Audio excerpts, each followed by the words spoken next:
Central Mass Chronicles talking about national, state, and local issues, but always with that Central Mass point of view. Our panel today, Mary Mullaney, longtime from the Worcester School Committee, Randy Feldman, immigration attorney, Ike McBride, longtime with the Boys and Girls Club, but now getting ready to open up a retail pot store right here in Worcester, Massachusetts. We'll find out more about that coming up in a minute, but let's start with our first issue, and our first issue has to deal with a pilot program, long time coming, for Worcester police officers and for their body cams.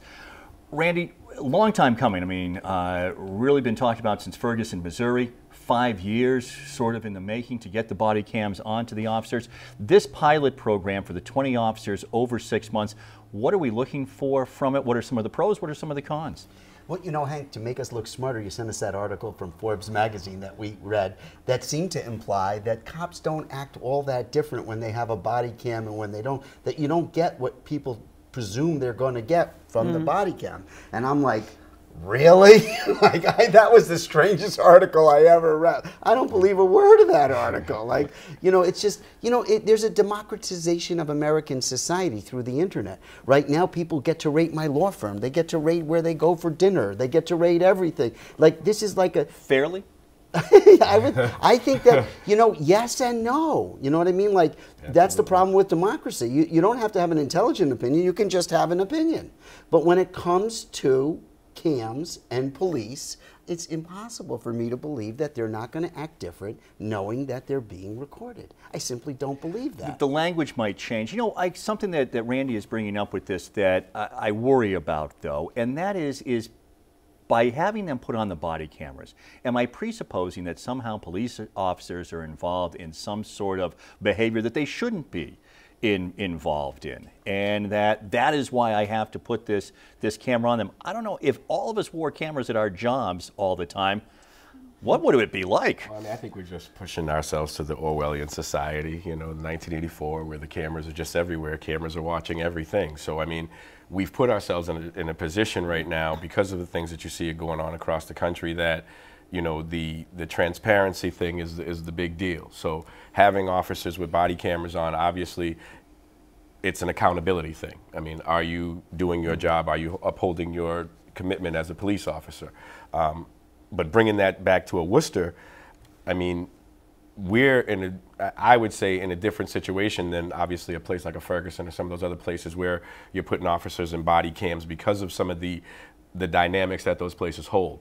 I mean, I think when you look at a Worcester, you know, you have to kind of be encouraged about kind of what's going on with our police department in a lot of ways. I mean, and I say that from a standpoint of looking at, you know, the community policing thing coming back into play. I mean, you know, this was something that was kind of started under Chief Jim, but I would say that Chief Sergeant has taken it to a new level with, you know, making sure that he has officers in the community a lot more. They know the people that they're serving, which is going to make a difference in any way, and that's going to change the way officers behave anyway. So I think the cameras now put it in a situation where now it's in perspective more so.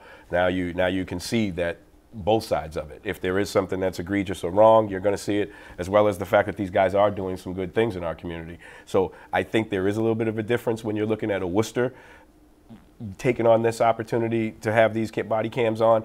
But I mean, obviously, the ultimate side of it at any point is the fact that what's going to happen when something does happen. Are we going to hold that officer accountable?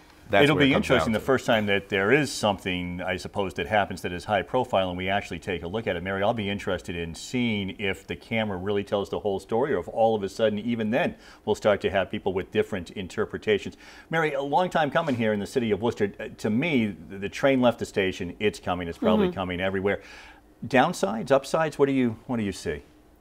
Well, I'm intrigued by what both of you had to say about this. I have a lot of confidence in the Worcester Police, and if they are agreeing to do this, then I say go ahead with it and do it. And will be interesting to see if what that article said proves to be true, that we don't come up with any kind of aha moments. That we'll find out what many people have thought all along, that these are decent folk under a very high stress situation, doing the best that they can when they go out on any shift. And we'll see. I wonder at 2 in the morning, somebody who thinks that a police officer mistreated them, if they see that it played back, if they go, oh, did I say that to the officer? No. Did I, I mean, I wonder how much of that might come into play.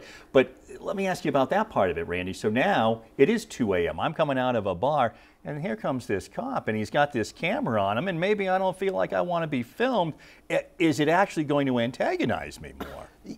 It's a really weird thing. To be completely honest about it, I've been that guy coming out of that club at 2 a.m., right? And one time I went through a red light, and I'm worried. I was drinking, and I explained to the police officer how it happened. I was looking for something. It was, I just missed it, and he just let me go, right? So now, yeah, like somebody, there you go. There you go. What are you saying that? You're not thinking that would have happened? Obviously, you're saying somebody of color, do you think they would have got the same break that I got, right? Yeah, I mean, obviously. Exactly.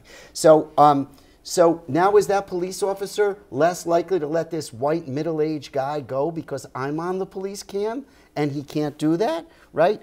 But if that's so, is that a bad thing? No, that's not a bad thing, right? So accountability, that's what the point I was trying to make about the democratization. After Ferguson, Hank, you stole the thunder with the 5-year thing. After Ferguson, this takes 5 years, really? Okay, and the Ferguson thing demanded a response from police authorities to not look at people through generalizations and stereotypes and to be very particular about one's actions. It demanded that, and our whole nation responded. And when we talk about racism, there's many people who'd say, well, I don't know if whole society's like racist other than unconscious bias. I think everybody agrees that we're like that. But I don't know about actively racist. But I do think if there is going to be an active racism, it's most likely going to be in urban areas where the police and people who are living on the edge are interacting very often on that edge. Right? And everybody kind of agreed that that's where those cameras are most helpful, because that's where the unconscious bias might very easily turn to racism, with the angers and frustrations on both sides of being in that spot. But now we're going to put them on everybody, and I guess that's kind of what I'm back to with this point of 99.9% of the time, Mary, I'm thinking the camera is going to be on the guy, and I'm going to find out that his job is boring, or it's like any other job, or well, that's what you want, though. I mean, I suppose that. I mean, that's what you. I mean, ultimately, that's what you want, is them to have these cameras on and be doing nothing. I mean, that means that crime is down. That means that people are getting along. That means that things are okay. But I mean, if these cameras are on and they're actively engaging in things, obviously we know things are going on. But then the flip side is, how are they engaging in them? Are people being treated fairly? And then, like I said, my last statement is the accountability. What's going to happen when something does happen? Are they going to be held accountable? Well, I guess that's the only time that it's going to be tripped, right? When something does happen, then you can go back and you can take a look at it. I suppose there's issues of cost and things both too. Both sides, like a false accusation being made against a police officer can vindicate the police officer, as well as vice versa. So I really see that part of it too, of sort of the both sides. And I'm thinking of maybe the last high-profile incident that I can think of in the city of Worcester is we get a video that comes out, and it was a bar in the city of Worcester, and I think it was about 2 a.m. and it shows the officer running up, and the officer, I think, hits him 5 or 6 times in the face. Now the officer's point of view is, listen, when I arrive on the scene, they've got officers down. This guy's still kicking. This is still a fight going on. I've got to subdue him as quickly as possible. The way that the person took the woman who took the video was, it starts with the officer arriving and punching this guy on the ground in the face. So you wonder, well, what happened prior? A minute before that, 2 minutes before that, and I guess that's where this comes in. That's why I do say, though, and Randy, you've been in the courtroom, maybe for different kinds of things, but I mean, even if I have that video, I don't know, that's still kind of subjective to me. Did I have to hit him to subdue him? Did I not? Do I, even with your point of view camera on? But it's more objective than people's word, right? It's more objective than people's word. And the idea with the camera, I think, is that you don't turn it on and off. You take your shift, you put it on. You take your shift off, you take it off, right? So whether it be as the police officer did something wrong, or whether it be the general public, the person being arrested, was an absolute idiot, right? I just think it's more objective than people's recall, and their subjective relating of the facts in a way on both sides that may be there to help themselves. What do we think all the way around? Good thing that we have the body cams? Great thing.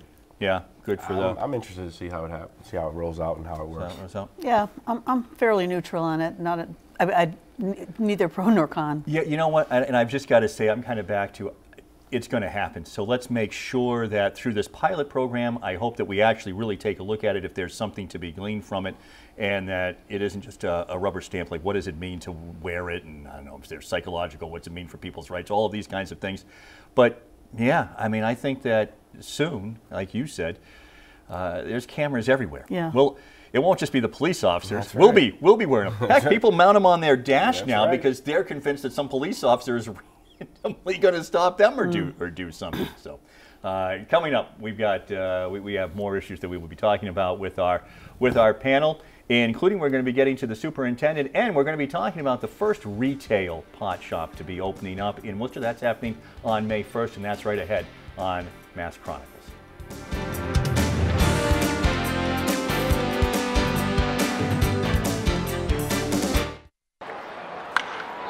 Brent's back to the wall, and that one is gone.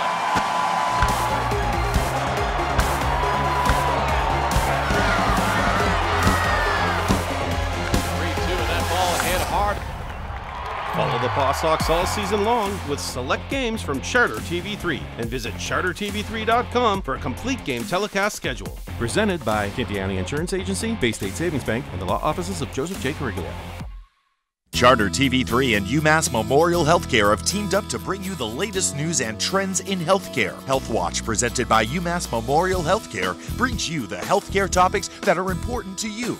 From stroke prevention to allergies, skincare to sports injury prevention, and nutrition to pregnancy, Health Watch and UMass Memorial Healthcare informs you on the issues that affect you on a daily basis. Health Watch on Charter TV3. For extended interviews with UMass Memorial Healthcare experts, log on to our website.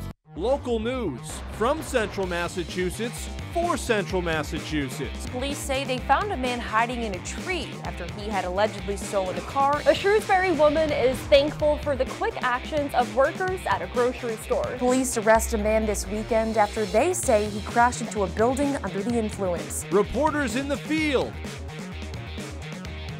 And an in-depth local forecast. Worcester News tonight on Charter TV3.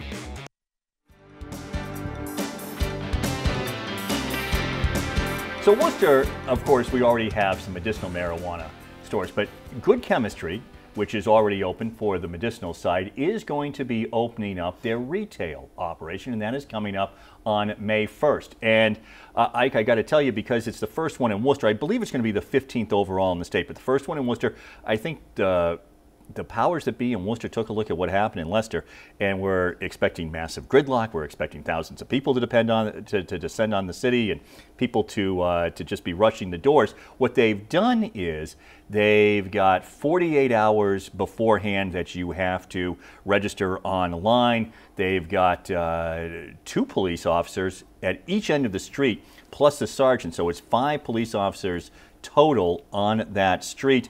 And I don't know, they probably have some other safeguards too to make sure that they don't have too many people. Too much? I mean, you're going to be in this business. What's it like to kind of open up one of these? And I mean, I think first and foremost, if you're one of the dispensaries that is opening up, the first thing you want to do is make sure that you don't repeat what happened in Leicester. And I mean, you know, Leicester had no idea that was going to come like that, you know what I mean? But so if you're the group that's going to be opening up in your Good Chemistry, especially where they're located at, to err on the side of caution and make sure that you're doing everything you can to make sure you're trying to comply with your neighbors. I mean, you know, that's a very busy area in general. Now that you have all the construction going on down there and the preparing for the ball field and all that stuff, it's, you know, it's a different world. I know they're moving, they're trying to move all their stuff up to this area to try to make sure they have another plan, but, you know, that's kind of the idea. If they were, you know, stuck in that situation still, how could they? You know what I mean? So to come up here, it makes it a little different because now you have a little bit of an opportunity to open up, make a plan, have parking, have a little space. So it gives you something to, you know, build on so that you're not leaving yourself in a situation where you have people lined up all around the corner and standing on people's lawns. Well, and I suppose in an urban setting where really being around the corner would mean that all the parking places are taken up and that we would have gridlock in the city. So what do you think of the plan then? Well, I mean, I think it makes the most amount of sense to do the, you know, the appointments and things like that, because that way you can regulate the number of people that are coming through the door any given hour, so that way you know, A, you're going to have enough product for everybody, but also B, you're going to, you know, maintain some control of the traffic. I mean, I think in the beginning you're going to see all the dispensaries come out with having, you know, multiple officers on site, trying to make sure they have all kind of parking plans in place, because you're going to have to present those before you get into the level of actually being able to open up. So for good chemistry, you know, they've been going through this for a while to be able to come up with a plan to make sure they were going to be able to mitigate the whole parking and traffic issue. So, you know, Mary, he has rented that spot for 7 years, waiting for being able to open up, because it kept seeming like it was going to happen. I mean, it's amazing to me. You gotta have some deep pockets, I would think, to do some of what some of these guys are doing. What do you think? I mean, we're going to have our first retail. Yeah, retail. You can take that however you want. First retail pot shop opening up in the city of Worcester. First of 15 that are going to be opening up. The parking plan. Well, in the interest of full disclosure, this is not a topic that interests me, because I've never smoked marijuana and never intend to. If you had told me, well, you say 7 years it's been on the table, maybe. If you had told me 10 years ago that we would be sitting here talking about something like this, I would have, in my Pollyanna worldview, I would have said that we're talking about traffic around a store to buy marijuana, and that police officers will be on duty. I find it like theater of the absurd. You know, you don't have that in regular supermarkets. You know, people going to buy their food, but all of a sudden going to buy their marijuana. I don't get it. I mean, I think the jury is still out on all of this. I think there's, I still would not recommend it to anybody to use it, but that's my opinion. Having said that, right, but now we got a gazillion people apparently who are going to, or that's what we're planning for, to descend upon the city of Worcester. A gazillion people and another 15 stores after that, right? So, you know, Michael Moore went to Colorado at the state level to study if this is good or bad for Massachusetts. He came back saying, it's bad, it's bad, it's bad. Everything I read says that it's good, and there's a lot of tax dollars, and there's not a lot of abuse, and a lot of like degradation, and not a lot of good things. I have to tell you, when it came to legalizing marijuana, for the longest time I was against it. And I'm a smoker. I have been a smoker. I still occasionally would enjoy it. And I was against it because I was a teacher in Harlem, and I lived in Harlem, and I saw what happened at my schools with people whose lives are very tough, just getting high all the time, and just opting out. I don't want to join. I don't want to be in it. I don't want to go through the struggle. Life's a struggle. I don't want to go through the struggle. I'm out of here. On the other hand, in my own family, I have plenty of people who get high every night, just the way I have a glass of wine 4 times a night.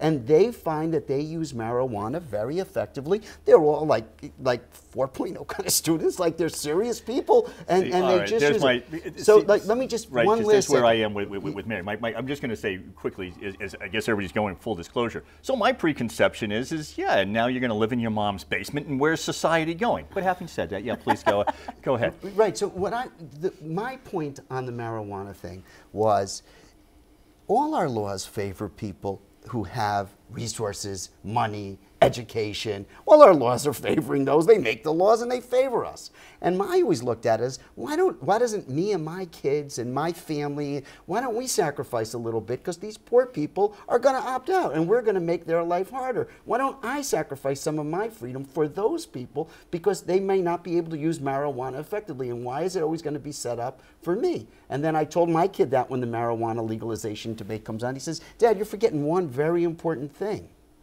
The people who want marijuana are going to get it anyway. Right. And they're just going to get it anyway. So all your philosophies about law and all this is ridiculous. Because they're going to get it anyway. Too guilty there. About, like, well, I mean, there's that side of it, but there's also the side of it that, you know, the whole reefer madness moniker that you stick on people that smoke marijuana or use marijuana. I mean, you know, marijuana the industry has gone so far as to, you know, take away the biggest issue that you have, which is the smell, the smoke and the smell. They've gone and they've taken that away. You can eat it, you can vape it, you can all this other stuff, so you don't have to deal with the smell. And then there's the medical side of it that, you know, people are still discovering, and the jury is still out on, and it's helping. Because, I mean, let's call it what it is. We live in a country where we're not trying to fix anything. We just want to keep you coming back to get my thing that helps you think I got to tell you, as we have a minute left, so I'm sort of where I am with the body cam things. You know, the train has left the station for me. I mean, we're going to have it. It's legal. People voted. I voted one way. I lost. I did too. We move on now. I'm much more interested sort of in the business, and the city stands to make a ton of revenue off of You know, this. there's other things too. I mean, you know, one of the things that you can go online and see is you look up, I know Michael Moore, when he went out there, he didn't really get a chance to check into this stuff, but I mean, the crime around these places goes down. I mean, you have cameras all over the place. You have more lighting in the street. So, you know, a place, we're going into Maine South. So for us to add more cameras and bring more lighting into a place in an area that has traditionally been considered a darker area in this city, I mean, that's going to help with not only, you know, some of the different things that are going on, but then you're also going to start taking people off of opioids, you know, when you have access to cannabis. I mean, it's just one of those things that's going to help. I don't think that that's proven, and I doubt that that will be true. I think we'll perhaps I don't have a crystal ball, but we could be sitting here 10 years from now talking about all the money we're spending, taxpayer money, on rehab for people that got can't use the word addicted, I know that doesn't apply, but that are having issues around checking out of life. You don't get to check out of life. Life is hard. You have to find strategies to deal with it. And I know I will be sitting here in the future, and the tax argument and how much money this, like, these sin taxes drive me crazy. That's all I'm going to say. Like, but there is a more. So there, I think it was interesting. We went a little more for the moral component than the business that I was headed for. This panel won't be here in 10 years to see if it's true or not, but another one will be. Straight ahead, let's talk about the superintendent.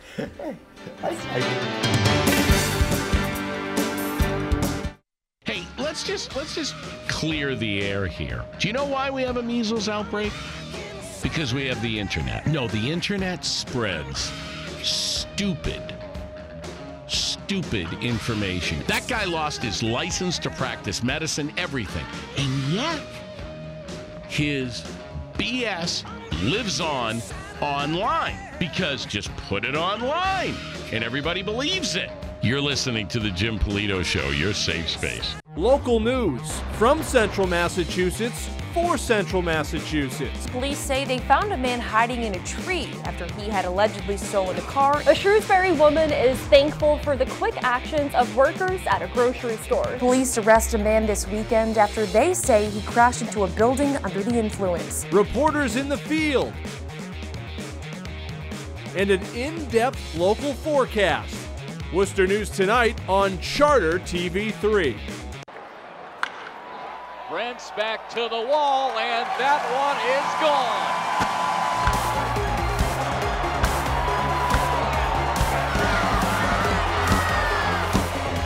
3-2, and that ball hit hard.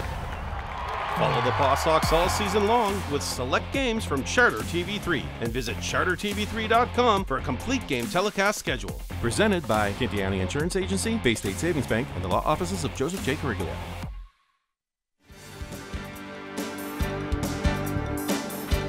If you were with us on the last episode of Central Mass Chronicles, you know we did something very unusual. We spent the entire episode talking about the school superintendent and all the issues therein. Wanted to revisit that quickly because since our last episode, a few things have happened. We've had some young people, and I'll start with Mary Mullaney, as I referenced before. You were on the school committee for a long time. We've had some young people with different groups. I'm not familiar with all of them. Hope Coalition I am a little bit, who have come out and have joined their voices and have said that they would not like to see the superintendent's contract renewed. We've also, though, begun to see where the EAW, for example, the president of the EAW, the school, the teachers union, is coming out and is saying, we absolutely support Maureen Binienda, and if you offer the superintendent anything less than 3 years, we think it'll be an insult to her. It would be. It's a vote of no confidence. It's 3 is really the magic number, like 2 years. Okay, I was on the school committee for 18 years. I negotiated superintendent's contracts probably 5 or 6 times during that time, every 3 years. Never was a contract under 3 years or under 3%. And we had very high performing superintendents. This current one, Maureen Binienda, is as equally high performing.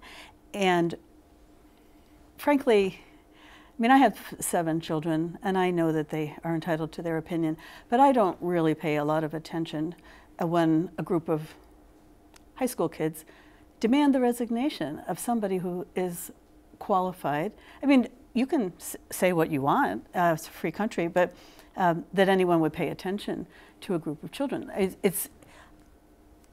I can get out, we could go out and find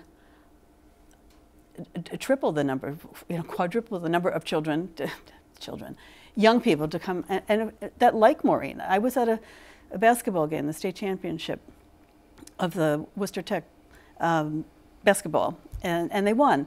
And Maureen was there. I was there because we have a Worcester Tech student living in our home currently, and he was on the team. It was so joyous, and there was Maureen. All these kids are coming up to her. All these kids that knew her at South, that knew her at North, that just know her. Girls in hijabs. It's like everybody's hugging her. Oh, Mrs. Binienda. And then to turn around and hear that 4 or 5 or 8 don't like her, well, that's just really annoying for me. Today, in today's paper, which is what by the time you see this show, it'll be yesterday's paper, we put together a full-page ad. We had a donor that contributed money to Who's we? Just a bunch of us people. Just people? Okay. No, we don't have a name. Nope. We're just, you could call us friends of Maureen, because I don't even have a relationship with Maureen. She's somebody that I know. We're not friends. But you felt strongly enough that you wanted to put out an ad to support her. Well, somebody brought the idea to me, and I said, okay, I'll get some signatures. And then, so we did over the weekend, the Easter weekend. Very difficult time to contact people. But the word got out. Everybody got like 10 names. When I submitted the ad yesterday, probably 400 people are on that ad. Take a look at it, everybody. And it's a very polite ad. We support and give thanks to Maureen Binienda for her 40 years of service. And we urge the Worcester School Committee to give her a fair and equitable contract. And she has work more to do, 3 more years. She has set a goal, a plan, that she needs 3 years to accomplish what she wants to accomplish for the school system. And this is nothing short of a persecution, what she has been through around this.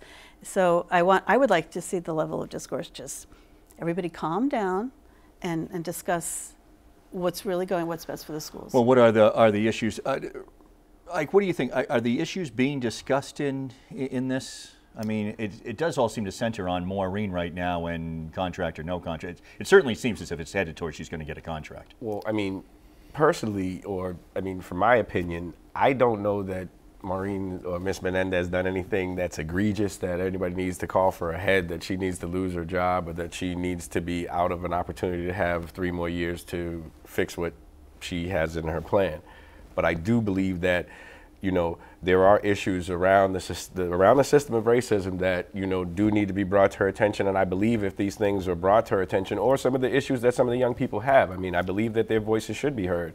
And if they have some issues, I think they should give her an opportunity to fix or address those things before we just say that she's got to go. Yeah, I haven't seen anything. Sure, Randy, any of these groups, it sounds to me, have had a chance to speak to her. We've only got a couple minutes left.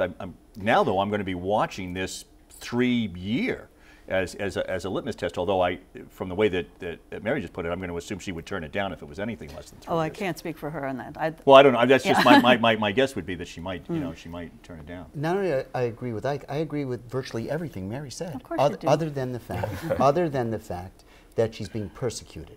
Like, she's not being persecuted. I also think that students' opinions are valid and important, but not as valuable as adults' opinions. And I think Maureen Binienda has been absolutely wonderful. And I think that things have to be corrected. I like the idea of a diversity officer, and I like the contrast with Mr. Pizzello with security, that we shouldn't just be having an officer in charge of security, we should have an officer in charge of diversity. And we have to do more recruitment, and I like all of that. The YWCA statement, the mayor's task force, all of that is really important, good stuff. What I think it really comes down to from the 1970s, it hasn't really changed. Is it discrimination, or is it racism in intent? Is that your motivation? Or is it in effect? Actually, unconscious bias, we've got about 30 seconds. It's a system thing, and I think at the end of the day, the kids are voicing their opinions, and they should be addressed, but you have to give her the opportunity to address them before you pull the trigger. And Maureen has met with those young people. Has she met with the young people? Yes, she has. Okay. And that is I will just say, there does seem to be commonality. Nobody is arguing against some of the things that have been put out there. That is the end for Central Mass Chronicles. Thank you for joining us.